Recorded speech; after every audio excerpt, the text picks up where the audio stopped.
Audio Jungle.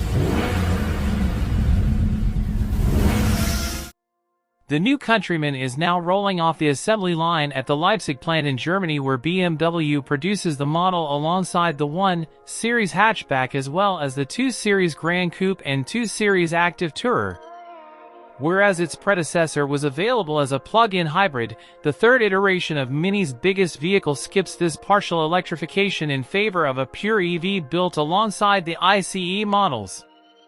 Leipzig has been an important factory for BMW Group's early days of electrification, since this is where the i3 and i8 were made.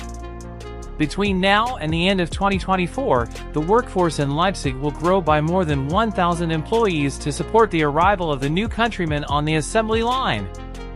The start of production comes only a couple of days after Mini introduced the high-performance John Cooper works with the same punch as the X1 M35i.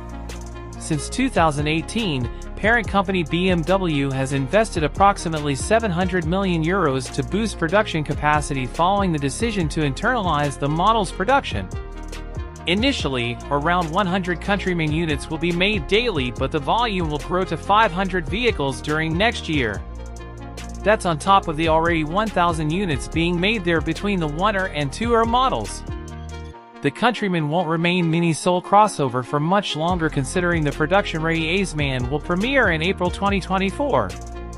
It won't be built in Germany or even Europe for that matter, since assembly will take place in China. Spotlight Automotive, a 50/50 joint venture between BMW and Great Wall Motor, is going to produce the electric-only crossover for global export. Don't forget to subscribe, like and leave me a comment to tell me how you found the car.